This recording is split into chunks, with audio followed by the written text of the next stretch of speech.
I'm using honeycomb wax, because I wanted to give it a try again. So this is what it looks like. Very much so a honey consistency. All right, I'm gonna do my arm. And this is how I know it's ready, because it's not running. It's not too hard where it's not running at all, but this is basically the perfect consistency. I'm gonna use my arm here. I'm gonna put it all on the arm, take it all off the stick, and then disperse it depending on the area that you're working on. Disperse, and you see how there's still some on the stick? So I go back on the outer left corner, and then I create that lip with that little bit that was left over on the stick. There's still some left over, so I just do a pencil motion here and apply the pressure to disperse that evenly. This dried up pretty quickly. So do you see how there's a lip right there? If you fail to create that lip, you can always use your stick before it dries up. Stick it on there, and that's gonna help you lift that. Since you're not gonna use the stick to redip it, right? Because it's no double dipping.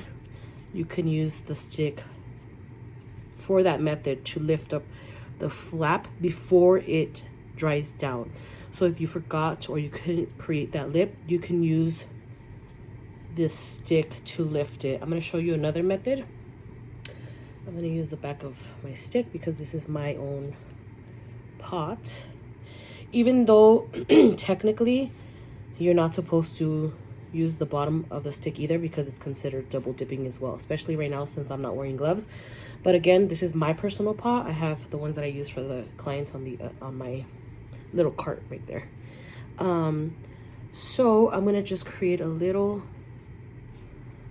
one right here, and then I'm gonna do another one right here. And let's say I didn't do the lip right there. Let's say this one was already, this is why I don't like this wax. Okay, let's say I have a strip, right? Before it dries down, you can use that strip, shiny side to shiny side, and that's gonna help you also pick up that strip of wax. Hold on while I clean this up real quick. Okay, so this, had I done it a better job, this should help pick up that wax. And this wax sucks and it breaks, so that's why I'm using this wax for demonstration purposes. But I'm not using my my May wax because that's what I use for my clients, and I'm running a little low on that, so I'm using a wax that I don't care for. So that's some of the techniques that you can use for hard wax. Let me get another stick. The wax may be a little bit too cold, so I put the temperature up. Every wax that you get, you're gonna have to master the technique of when to pull, how fast to pull it off, all of that. It all works together because every formula is different, right? So I'm going to create the lip on this one.